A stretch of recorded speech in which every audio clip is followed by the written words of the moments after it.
I've been the funny guy. You know, the kid who always managed to tell a joke at the right moment, or who turned the unfunniest events into the most comical thing ever. Well, that kid was me. The point is that on paper, my life looked pretty okay.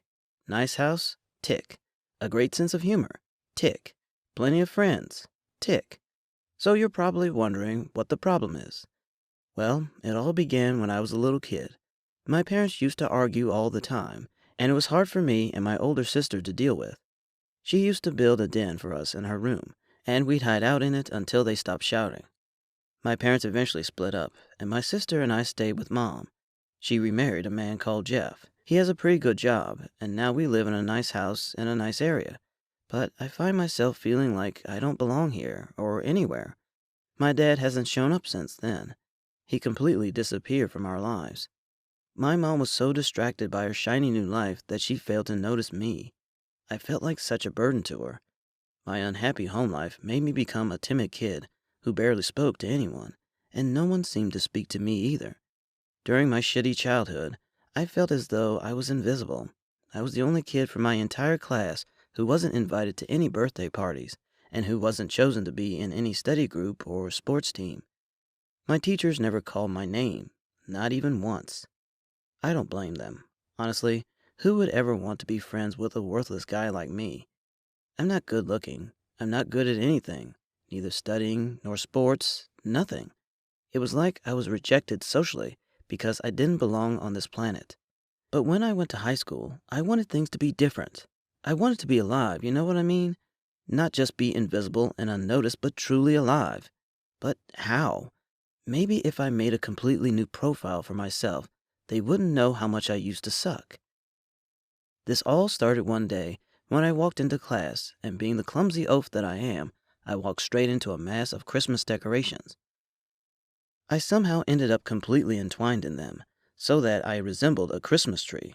All the other kids started laughing, and even the teacher laughed when she walked into the class and saw me. I lifted my arms up and did my best Christmas tree pose, which received the reaction of even more laughter. It was at this moment I realized for the first time that masking myself beneath this funny guy persona could help me get a positive reaction and attention from people, which is 1,000 steps up from invisibility. At first, it was pretty easy to be funny. If someone fell over, I'd make a joke about it. If someone answered in class, I'd find a way to make it funny. If there was an awkward silence, I'd stick my tongue out and people would usually laugh. Kids started hanging out with me. I started getting party invites, and I had some friends. The problem was that keeping up a pretense like this was hard, and the more people began to like this fake version of myself, the more difficult it became to maintain it. I was so afraid that when the laughter died, I'd be left as a worthless kid that everyone hated. This is why I was desperate to keep up my funny guy pretense. I had so many sleepless nights worrying that I'd slip up and make an unfunny joke, or that I'd just stop being funny. My most common searches online were, "How do I stay funny?" and "The top things to do to make people laugh."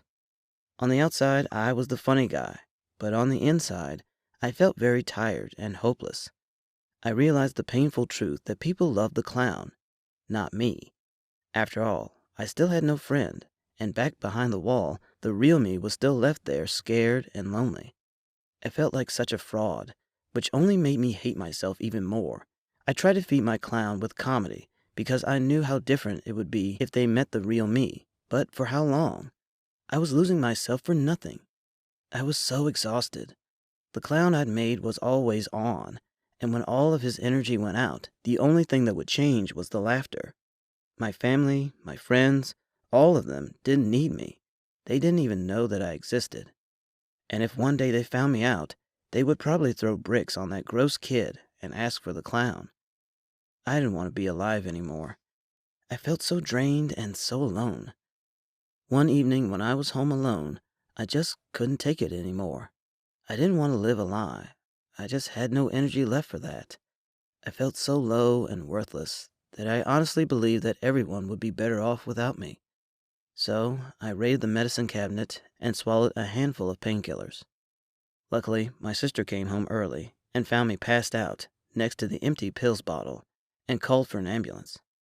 I survived, but I wasn't happy about this. I broke down and said that I couldn't do it anymore. I couldn't be me. I ended up in a psych ward. They put me on medication, and I spoke to a psychologist. It's a long road to recovery, but I'm improving every day. When I arrived back home, this boy from my school called Hank came to visit me. He was my only visitor, and we hadn't even been friends at school, as he was very quiet and basically invisible. He said that he was so surprised when I suddenly changed from a quiet person to a funny and lively one. He told me that he'd always been able to see through my funny guy persona, and he apologized for not trying to help me, but he was afraid that I'd ridicule him. Thinking about it, I probably wouldn't have been very nice to him back then, as I was so desperate to keep up the pretense. He didn't hide behind a false persona. Instead, he was just him. I admired him for that, and I realized that if he could be true to himself, then so could I. I'm back at school now, and I'm not the funny guy anymore. The other kids don't know how to act around me, and I don't have any of my old friends anymore.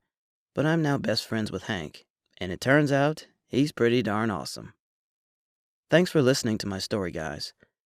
I might not be the smartest, the most popular, or the funniest, but I'm okay with that, because I've learned that it's okay to just be me. It turns out that being the true version of myself is far easier than trying to be someone else. Please like this post and leave a comment if you